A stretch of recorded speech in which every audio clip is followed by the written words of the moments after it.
반갑습니다. 저는 30대 여자입니다. 저한테 몇 개월 전에 일어났던 아주 고소한 사건이 하나 떠올라서 매번 논팅만 하던 채널에 이렇게 사연을 올려봅니다. 어떤 이야기인지 궁금하시죠? 생각만 해도 속이 시원해서 웃음이 자꾸 터져나올 것만 같네요. 그럼 지금부터 이야기를 시작해보도록 하겠습니다. 저한테는 결혼할 남자가 있었습니다.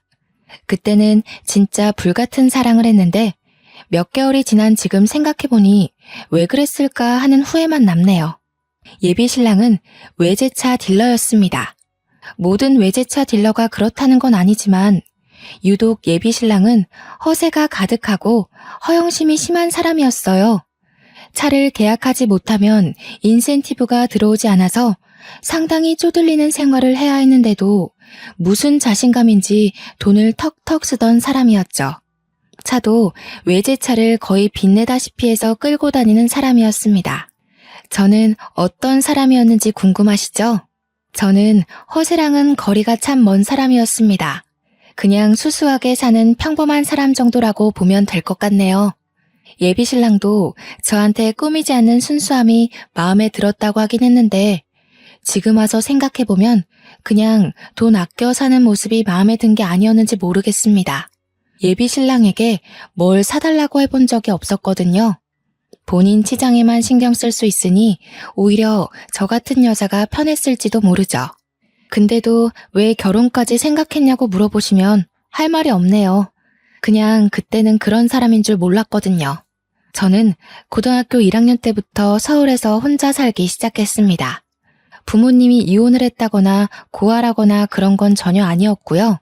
저희 부모님은 고성에서 농사를 짓고 계셨어요. 농사라고 하면 늘상 시골에서 가난하게 산다고들 생각하시던데 그거랑은 거리가 매우 멀었습니다. 고성 땅이 전부 우리 집 땅이라고 말해도 될 만큼 규모가 엄청나게 컸거든요. 우리 외가, 그러니까 어머니네 집안 대대로 물려내려오는 농작지였습니다. 아버지는 대릴 사위로 장가를 들어서 외가와 함께 농사를 짓기 시작하셨고 제가 생기고 나서부터는 오롯이 그 땅의 주인은 우리 부모님이 되셨습니다. 농사를 짓는 규모가 얼마나 대단하냐면 그 일대를 전부 먹여 살리는 수준이라고 생각하시면 되겠네요. 하지만 저희 부모님에게도 한 가지 마음에 걸리는 일이 있었으니 바로 학업이었습니다. 돈은 넘칠 만큼 있으나 어릴 때부터 농경일을 배우느라 공부를 제대로 마치지 못하셨거든요. 그래서인지 저에게는 다른 것 다 필요 없으니 공부에만 매진하라고 하셨어요. 그 덕에 고등학생이 되자마자 큰 물에서 놀아야 성적도 오르는 법이라며 저만 홀로 서울에 상경을 시키셨습니다.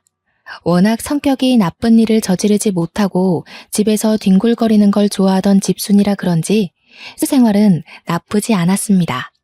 가끔 외롭긴 했지만 학교를 마치고 학원을 다녀와서 복습과 예습을 거치면 잠잘 시간이었기 때문에 퍽 괜찮았어요. 외로울 틈이라는 게 많지 않았다는 뜻이죠. 주말에 별일 없으면 고성으로 내려가거나 부모님이 서울에 올라오시기도 했고요. 부모님의 농작지는 사계절 내내 바빴습니다. 과수원도 있고 보리밭도 있고 고추밭도 있고 배추밭도 있고 입구에 여기부터 고성입니다 하고 들어가면 우리 땅이나 마찬가지였거든요. 아무튼 각설하고 예비 신랑과는 지인의 소개로 알게 되었습니다. 사람이 유머러스하고 매너가 있다며 가볍게 만나보라는 소개로 알게 되었는데 지인의 말처럼 정말 재미있는 사람이었어요. 한 해, 두 해 지나도 여전히 같이 있으면 늘 재미가 있었죠. 삭막한 서울에 서로를 헐뜯는 직장 생활을 하다 보니 그 사람이 제 마음의 안식처가 되어주었습니다. 이 정도면 평생을 살아도 평생 즐거울 것 같아서 결혼을 결심했어요. 그의 사치는 별 문제가 되지 않았습니다. 여차하면 서울 생활 접고 고성으로 내려가도 괜찮을 것 같았거든요. 제 예비 신랑은 저와 생각이 조금 달랐던 것 같긴 했습니다. 제가 버려진 자식 같은 걸로 생각한 건지 뭔지 고등학교 1학년 때부터 혼자 살았다고 하니 저를 측은한 얼굴로 보기 시작했어요. 사실 틀린 말은 아니긴 했죠. 부모님이 차려주는 따끈한 밥상을 제대로 먹어본 기억이 없으니까요. 굳이 정정해주진 않았어요. 살다 보면 알게 될 일이고 또 미리 말해봐야 골치만 아플 수도 있었으니까요. 우리 부모님이 시골에 계신 것도 돈이 없어서 제 뒷바라지 하느라 어쩔 수 없이 내려가서 사시는 줄 알더라고요. 작은 땅에 겨우 먹고 살 만큼 돈벌이 하면서 저의 서울 생활을 지지해 주시는 거라 생각했는지 가끔 저에게 그런 언행을 하기도 했어요. 사실 우리 부모님은 농사철이 끝나면 틈틈이 다음 농작물을 수확하기 전까지 해외여행도 가시고 상당히 젊게 사시는 분들이셨거든요. 오죽하면 제가 다녀온 여행지보다 부모님께서 다녀온 여행지가 몇 배나 더 많으니까요. 그치만 예비 신랑이 그런 사정까지야 당연히 알 수가 없죠. 제가 굳이 입 밖으로 꺼내서 자랑한 적이 없으니까요.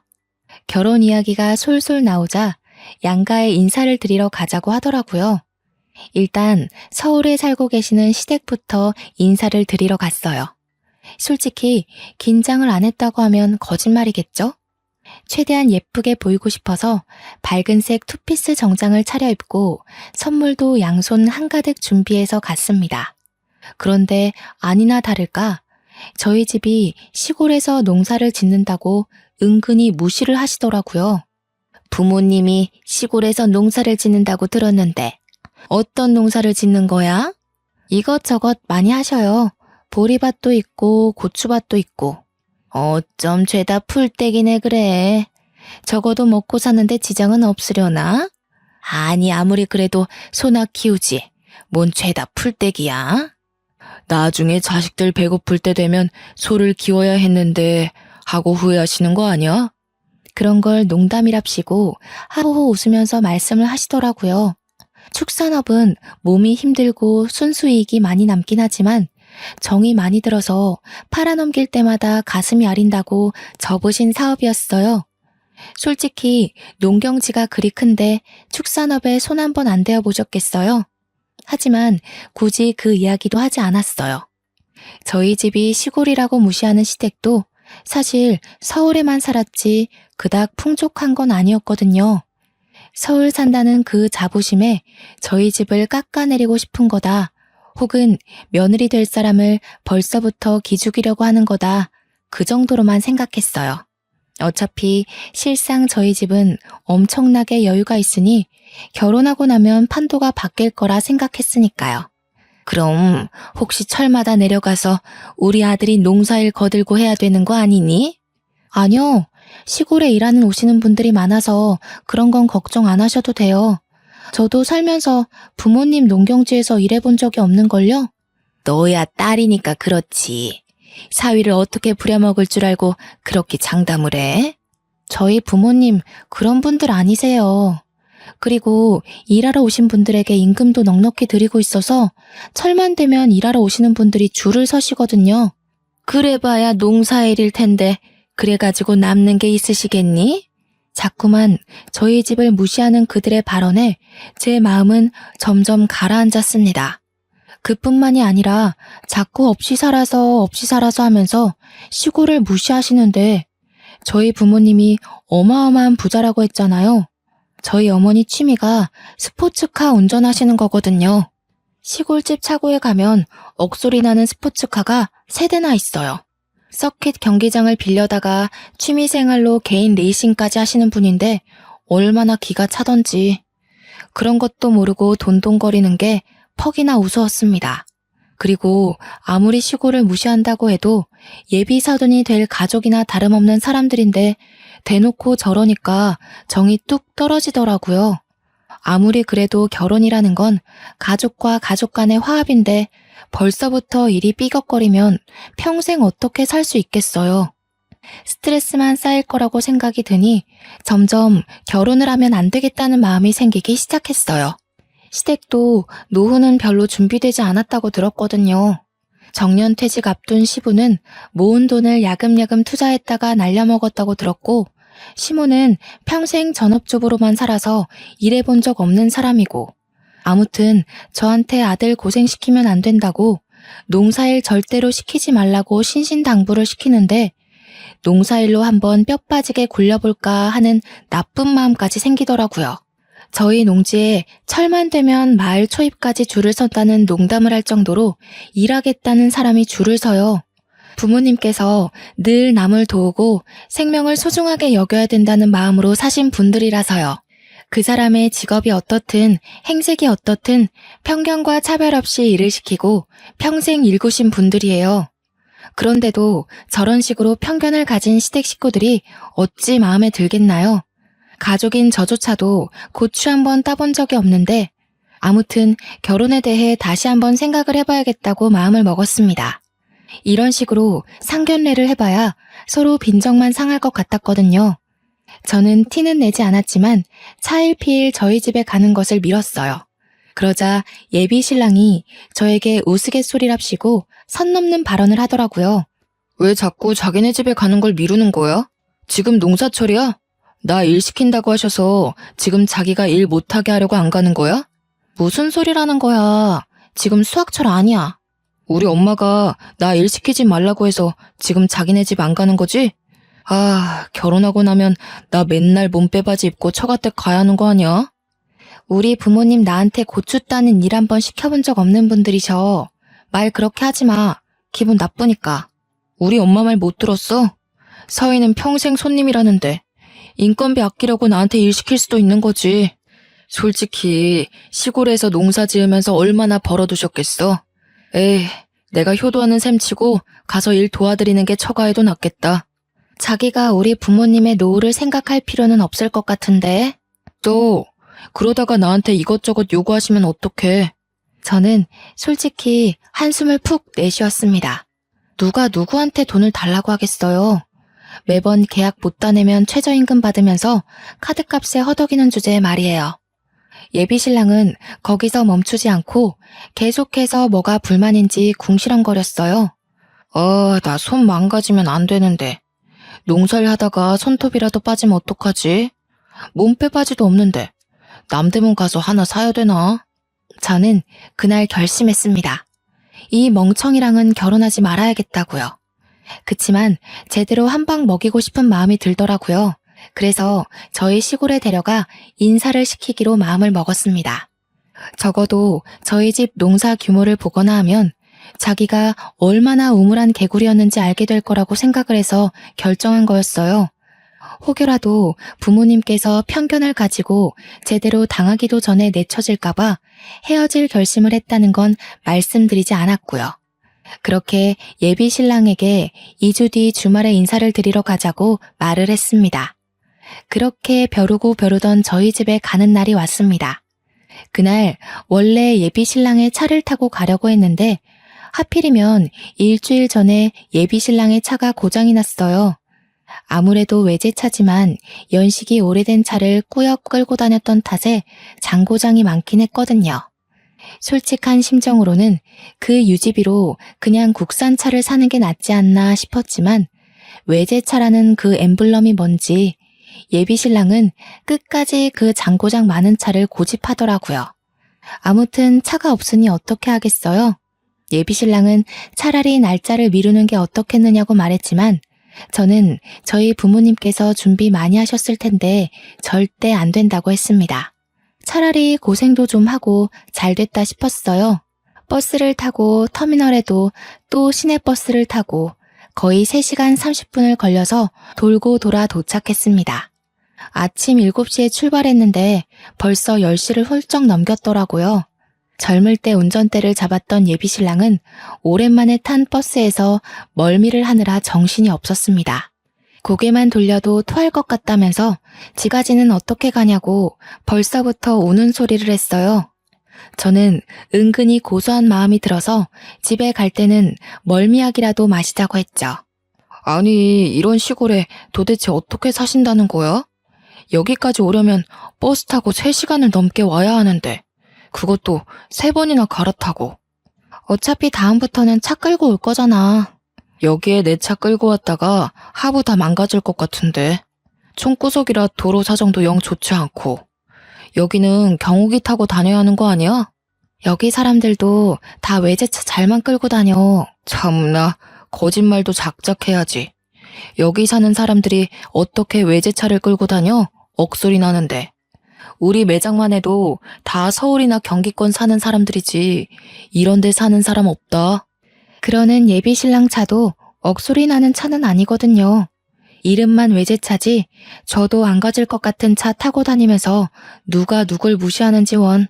때마침 저희가 간 날이 장이 들어섰던 날이라서 아버지께서 시장에 오셨다가 저희를 태워가기로 하셨어요. 저희 아버지도 벤츠 하나 끌고 다니시는데 예비 신랑이 그걸 보면 얼마나 기함을 토할지 너무너무 기대가 되었습니다. 그런데 제가 생각을 잘못했던 거였어요. 아버지께서는 장날에 꼭 1톤 트럭을 몰고 오시거든요. 시퍼런색 포터를 탈탈탈탈 끌고 오시는데 뿌옇게 먼지가 일면서 예비 신랑이 기침을 막 하더라고요. 저는 태연하게 먼지를 털어내고 운전석에서 절 보며 반가워하신 아버지께로 달려갔습니다.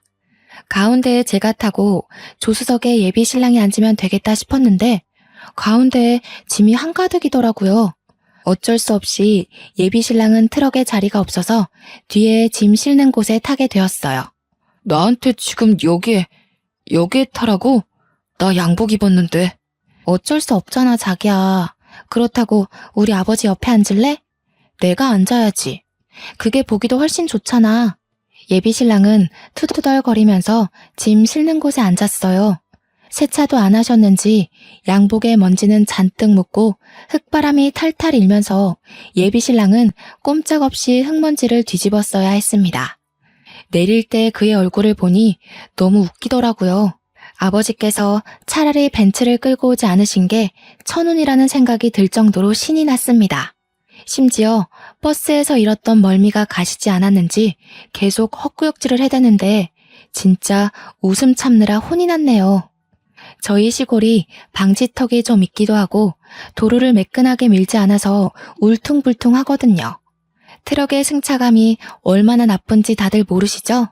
계속 꿀렁꿀렁 거리는데 방석도 없이 철바닥에 앉아 있었으니 엉덩이가 꽤 욱신욱신 아려왔을 겁니다. 결국 예비 신랑은 저한테 너무너무 힘들었다면서 집에 갈 때는 차라리 걷는 게 낫겠다고 아니면 택시를 부르자고 하더군요. 아니, 아무리 그래도 그렇지. 사위될 사람이 인사로 오는 건데 어떻게 짐짝 취급을 할 수 있지? 아빠가 뭐 일부러 그러셨겠어? 원래는 걸어가야 하는 건데 굳이 장날 기다렸다가 우리 태우러 오신 거잖아. 차라리 걷는 게 나았겠어. 엉덩이에 멍든 것 같단 말이야. 자꾸 엄살 부릴 거야? 엄살이라니. 사위는 백년손님이라는데 내가 이런 대접을 받는다는 게 어이가 없어서 그래. 저는 일단 알겠다며 예비 신랑을 달래준 뒤 집으로 들어갔어요. 어머니께서 정말 대단히 부지런하게 준비하신 건지 상다리가 부러질 정도로 상이 차려져 있었습니다. 그 덕분인지 예비 신랑의 얼굴도 좀 풀어진 듯한 기분이었어요.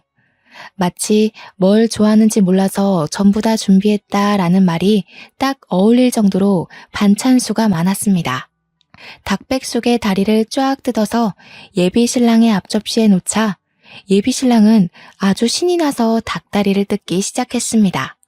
먹는 것만큼은 정말 복스럽게 먹는 사람이었거든요.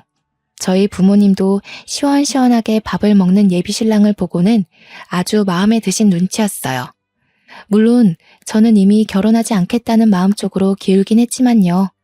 어느 정도 배가 불러오자 부모님께서는 예비 신랑에게 이것저것 물어보기 시작했습니다. 자네는 직장이 어디고? 저는 서울에 있는 비모터스라고 외제차 딜러 일을 하고 있습니다. 차량 이야기가 나오자 평소에 스포츠카 타는 것을 즐기며 차에 대한 무한한 애정을 쏟으시는 우리 어머니의 눈이 반짝 빛이 나셨어요. 이것저것 차에 대해 물어보시자 예비 신랑은 어찌 그리 차에 대해 많이 아시냐고 되물었죠. 내가 차에 관심이 많아. 나도 빠르게 달리는 차를 좋아하거든. 스피드 중요하긴 하죠. 그런데 그런 차 한 번 못 몰아보셔서 속상하시겠어요. 그래도 승차감은 트럭이랑 비슷할걸요? 속도가 달라서 그렇지 스포츠카도 빨리 몰면 승차감 자체는 트럭이랑 비슷하죠. 그러면서 마치 외제차 비싸서 못하지? 라는 느낌으로 저희 어머니에게 트럭 이야기를 꺼내셨습니다. 사실 그 트럭이 왜 세차도 안 되어 있냐고 물어보신다면 그 차는 진짜 막 쓰는 짐 싣는 용도의 차량이기 때문이에요. 어차피 짐만 한가득 실어 나를 텐데 굳이 세차할 이유가 없다, 이런 마인드였죠. 우리 어머니께서 수집하시는 스포츠카는 매일같이 광내느랴 하루를 보내야 할 정도였거든요. 거기다가 엔진 관리 차원에서 서킷까지 차량을 탁송해서 들고 가면 매끈한 레이싱 코스에서만 타셨고요. 차량 관리에 있어서는 아버지보다 한 수인 어머니에게 약간 무시하는 듯한 발언을 하니 어머니께서도 좀 어이없어 하셨습니다. 시골에서 살면 적적하진 않으세요? 서울로 올라오시면 좋을 텐데. 솔직히 농사 지어봐야 얼마나 버시겠어요. 노후자금 모으시기도 어려우실 텐데. 그러지 말고 여기 대충 정리하고 그걸 노후자금 삼아 서울로 오세요. 여기를 정리하라고? 에이, 대대손손 물려주는 땅인데 그럴 수 없지. 여기가 무슨 개발지도 아니고 끽해봐야 서울 집값만큼도 안 나올 텐데요. 아, 그러네. 팔아도 서울에 집 한 채 못 얻으시겠네. 그냥 여기서 사시는 게 장인 장모한테는 더 좋으려나? 혼자 중얼중얼 거리면서 우리 집을 무시한 듯한 발언을 일삼자 부모님의 표정이 단박에 어두워지셨습니다. 아마 돈 자랑을 여기서 하긴 너무 유치하고 어떻게 본때를 보여줘야 하나 고민하시는 듯 했어요. 노후 이야기를 하는 거 보니 사돈댁은 노후 준비가 잘 되어 있으신가 봐. 뭐 그래도 서울집 팔고 여기 내려오면 떵떵거리면서 사실 수 있을걸요? 안 그래도 저희 집에서 소나 키우지 왜 풀떼기만 키우냐고 하시던데. 왜 축산 쪽은 안 하셨어요? 계속해서 우리 집을 무시하자 부모님께서 찬물만 벌컥벌컥 들이키시더라고요. 아무리 생각해도 이건 아니다 싶은데도 불구하고 제가 데려온 남자이니 함부로 못하시는 듯 했어요. 당신 말이 좀 이상하다. 풀떼기나 키우냐니. 축산업보다 훨씬 돈 되는 거야 이게. 세상 물정 모르네. 척값만큼 속값도 비싸다던데. 그 소 한 마리 키우려면 얼마나 많은 돈이 들어가는 줄 알아? 소 판값보다 키우는 값 계산을 먼저 해야지. 세상 물정 모르는 게 누군데 그래. 예비 신랑은 제 말에 아무 소리도 못하고 입을 꾹 다물더라고요. 본인 딴에는 아는 척 좀 하고 싶었을 텐데 제가 그거 아니라고 단칼에 잘라버리니까 빈정상한 것 같았습니다. 제가 속 시원하게 이야기했다고 생각하는지 저희 부모님의 표정도 좀 풀어지셨어요. 그런데 여기서 예비 신랑이 또 한 건 했지 뭐예요? 어째 술이라도 한잔 할 텐가? 술 마시면 이따 버스에서 멀미할 것 같아서요. 다음에 서울 오시면 그때 한잔 하시죠. 날도 어둑해질 텐데 역 자고 가고 여기서 자고 내일 가도 되지 않겠어? 잠은 집에 가서 자야죠. 거기다가 침대도 없을 텐데. 저 침대 없이 못 자거든요.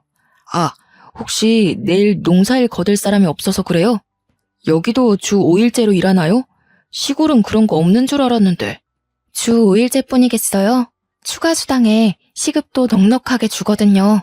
시골 사정도 모르면서 자기만의 생각으로 무시를 해대니 저희 어머니께서 더 이상 볼 필요도 없다고 생각하셨나 봐요. 오히려 어쩌다 저런 모지리를 데리고 왔냐는 눈빛으로 저를 흘겨보시더라고요. 솔직히 할 말 없었습니다. 저도 이 정도로 막 나갈 줄은 전혀 상상도 못했거든요. 그래, 그럼 더 늦어지면 버스 끊기니까 얼른 가봐요. 아버지께서 터미널까지 데려다 주시겠다고 하셨는데 예비 신랑이 극구 사양을 했어요. 아마 차키를 챙기신 걸로 봐서는 벤츠를 몰고 가시려고 했던 것 같은데 예비 신랑은 트럭인 줄 알았나 봐요. 죽어도 싫다고 절대 못한다고 하더라고요. 그래서 저는 그냥 택시 불러서 가겠다고 전화 드리겠다고 인사를 한 뒤 콜택시를 불렀습니다. 콜택시를 기다리는 동안 아버지는 빈손으로 보내는 것이 영 마음에 걸리셨는지 창고에서 이것저것 챙겨오셨어요. 농사 지은 구황작물부터 탁곡을 끝낸 보리까지 손수 지으신 상품들이라 아주 자부심 넘치는 농작물이었어요. 저는 그 맛을 익히 알고 있기에 너무너무 감사하다면서 양손 가득 챙겼는데 예비 신랑은 영 탐탁치 않은 얼굴이었습니다. 나 보리밥 안 먹는데. 솔직히 감자도 별로. 파지 않나? 저는 예비 신랑의 옆구리를 푹 찔렀는데 그간 눈치 빠르던 건 다 연기였는지 왜 찌르냐고 저한테 슬쩍 심퉁을 부리더라고요. 애써 챙겨준 농작물까지 시큰둥해하니 어머니는 완전히 정나미가 털린 듯한 얼굴로 저를 보셨습니다. 저는 겸연쩍게 웃고는 계속 이따 연락드릴게요만 반복했어요. 시골 농작물은 먹지도 않는다는데 뭘 그리 챙겨주고 그래요? 조심히들 가고 다음에 뭐 볼 수 있을지 모르겠지만 그간 건강하게. 다음에는 서울에서 봬요. 제가 완전 비교도 안 되는 풀코스로 모시겠습니다. 그 말은 즉슨 어머니께서 직접 차린 상이 별로라는 소리로 들렸어요. 물론 제가 뵙에 꼬여 있어서 더욱 그렇게 느껴진 걸 수도 있는데 솔직히 저희 부모님도 똑같이 생각하시는 것 같았습니다. 예비 신랑만 배 터졌던 그날을 뒤로 저는 곰곰이 생각을 해보기로 했어요. 솔직히 4대의 나이에 결혼 압박이 없다고는 할 수 없지만 그래도 아무나 골라서 결혼을 할 순 없잖아요. 그래서 이별을 결심했습니다. 제가 연락이 잘 되지 않자 예비 신랑은 무슨 일이 있는 거냐며 퍽 다정하게 제게 물어보았지만 저는 시큰둥하게 대답했어요. 그러더니 저에게 만나자고 하더라고요. 그래서 이때다 싶어서 이별을 이야기할 생각으로 예비 신랑을 만났습니다. 무슨 일 있는 거 맞지? 왜? 장인 장모가 그 땅 팔고 서울이라도 오시겠대? 무슨 소리라는 거야. 그 땅을 팔긴 왜 팔아? 에이씨, 그 땅이라도 팔아야 우리 집 사는데 좀 보태주시고 할 거 아니야. 솔직히 시골 땅값이 얼마나 하겠냐마는. 그래도 우리 한 푼이 급하잖아.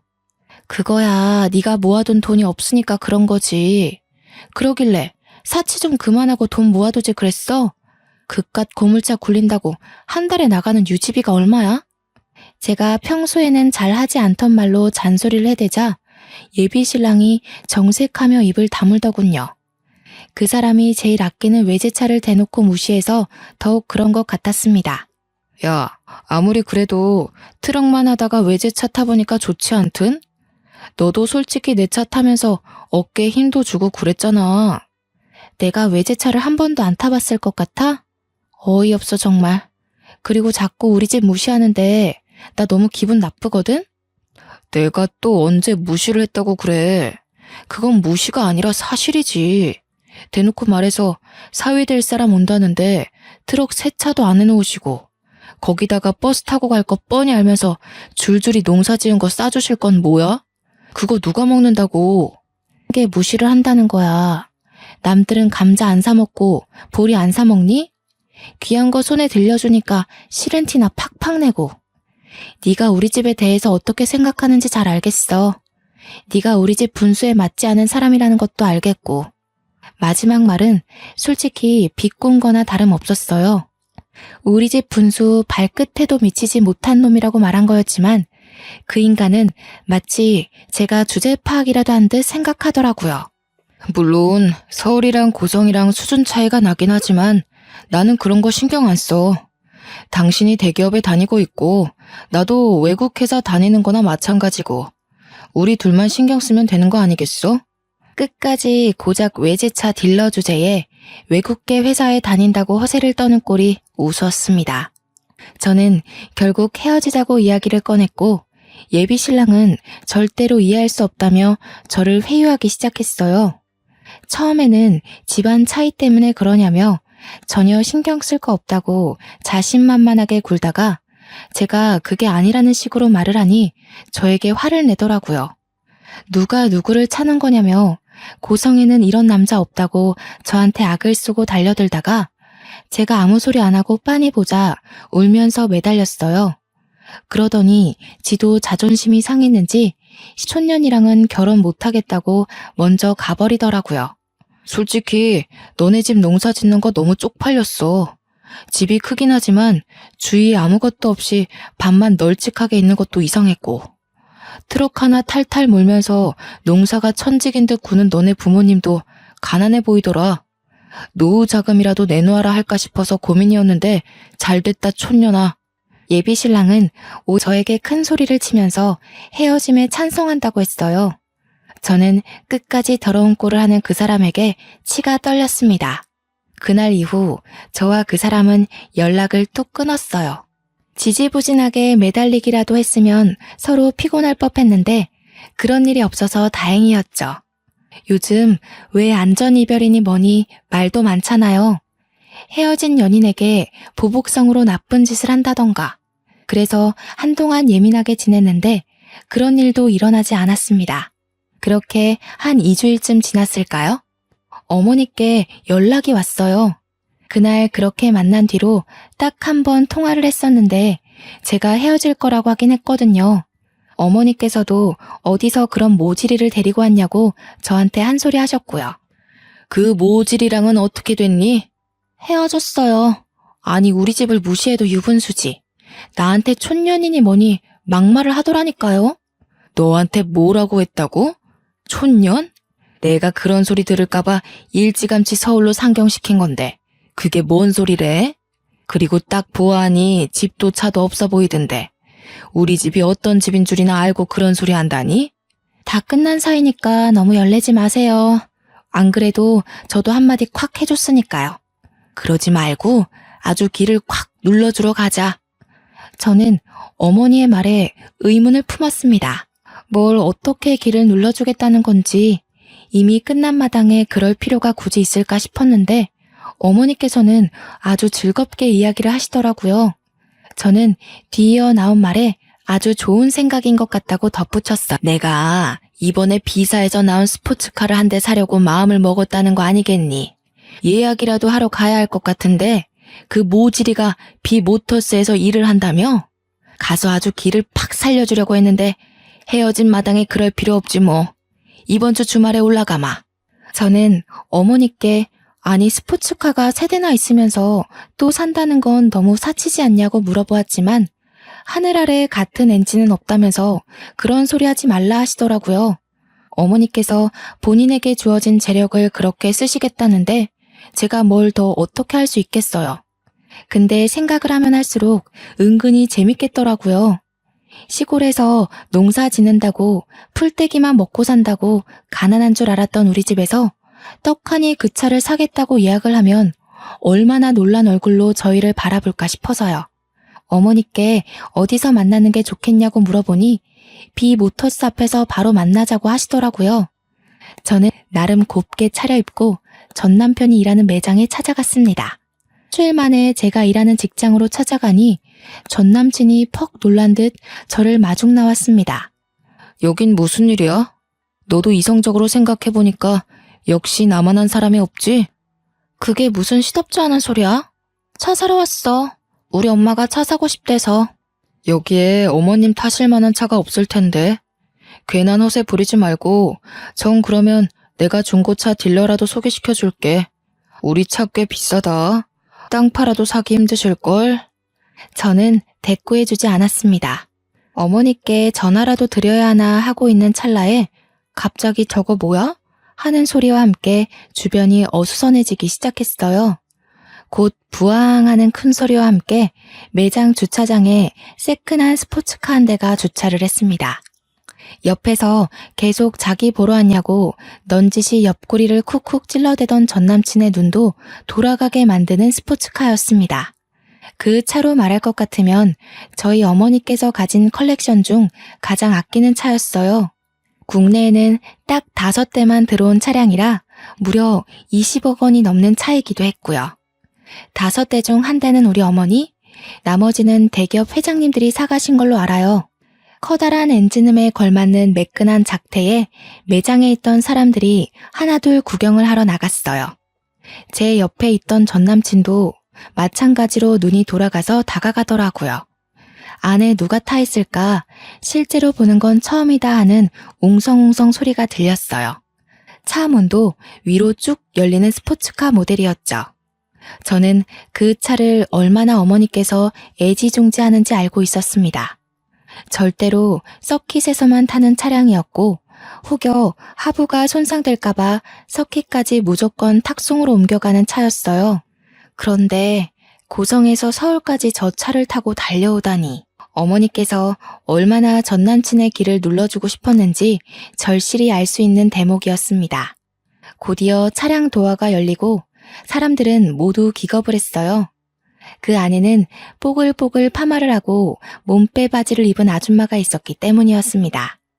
저는 어머니의 우스꽝스러운 모습에 웃음이 푹 터졌어요. 전 남친이 시골 사람이라고 무시했던 그 표본대로 나타나셨거든요. 일부러 그렇게 입고 오신 거였습니다. 매장 사람들 모두 벙쪄서 어머니만 바라보고 있고 전 남친도 사태 파악 못하고 당당하게 딱 들어와서는 전 남친에게 카탈로그를 가져오라고 하더군요. 눈만 꿈뻑이던 전 남친은 헐레벌떡 카탈로그를 들고 와서 차량에 대해 설명하기 시작했어요. 뭐야, 고작 2억밖에 안 해? 이런 싸구려 차가 잘 나가겠어? 아무리 봐도 너무 싼 티가 나네. 이 차 10대 뽑아봐야 내 차보다 싸잖아. 내가 딱 이 한마디만 할게. 네가 트럭 타고 들어온 그 초입부터가 전부 우리 집 땅이야. 멀리 산 하나 있던 거 기억나? 거기까지가 전부 우리 밭이야. 어디 농사 짓는다고 사람 무시하고 그래? 평생 우리 같은 사람한테 차나 팔면서 살아. 그러자 매장에 있던 사람들 모두 꿀먹은 벙어리가 됐습니다. 어머니는 싸구려 차 보려고 여기까지 온 시간이 아깝다면서 저보고 가자며 차에 타라고 하더군요. 아니 장모님, 이 차가 장모님 차 맞아요? 왜 저한테 말씀 안 하셨어요? 이런 줄도 모르고. 왜? 알았으면 뭐가 달라졌을 것 같아? 양심도 없다 진짜. 사람 보이는 것만 보면서 그렇게 판단하는 거 아니야. 우리 집 땅이며 밭이며 다 팔면 강남에 빌딩이 몇 채인 줄 알아? 전 남친이 따라오면서 계속 왜 말 안 했냐고 이런 줄 알았으면 절대로 그렇게 생각 안 했을 거라고 변명을 해댔습니다. 저에게도 미리 언지를 줬으면 그렇게 무시하지 않았을 거라고 했어요. 저는 당연히 콧방귀를 뀌었죠. 만약 미리 말했으면 너무나도 멀쩡한 얼굴로 착한 척, 매너 있는 척 다 하면서 뒤로는 재산이라도 한 푼 얻을 수 있을까 음흉하게 굴었을 거 아니겠어요. 사람 겉과 속 다른 거 지금이라도 알았으니 조상님이 도운 거나 마찬가지였죠. 아무튼 그런 잡소리를 전부 무시하시고 어머니께서는 차에 시동을 거셨어요. 부릉부릉 주의가 울릴 만큼 엄청나게 큰 엔진 소리가 들리고 정말 몇 초 만에 슝 강남대로를 달려나갔습니다. 달리면서 왜 어머니께서 그렇게 스포츠카에 목숨을 거는지 알겠더라고요. 속이 뻥 뚫리는 그 느낌 말이에요. 그날 저녁 전 남친이 저에게 그 차 뭐냐, 어디서 산 거냐, 너네 집 부자냐, 나를 속였냐 연락 오고 난리가 났지만 저는 가뿐히 무시하고 차단해버렸습니다. 소 잃고 외양간 고친다는 말이 딱이지 않나요? 시골에 산다는 이유로 농장의 규모가 어떤지 매출이 어떤지는 생각도 하지 않고 서울 산다는 자부심으로 시골 무시하더니 결국에는 든든한 처갓집 잃고 평생 남 밑에서 차나 팔면서 살아야지 않겠어요? 저는 나름 대기업에 다니는 인재고 그런 놈 말고도 충분히 좋은 사람 만날 수 있을 거라 생각합니다. 물론 우리 부모님도 제게 더 이상 선딸이나 남자친구에 대한 이야기를 꺼내지 않으시고요. 그래도 마지막에 속 시원하게 할 말 다 하고 끝내서 너무 기분이 좋더라고요. 앞으로는 남자 보는 눈 좀 키워서 정말 멀쩡하고 젠틀한 사람 만나고 싶습니다. 제 이야기 들어주셔서 감사합니다.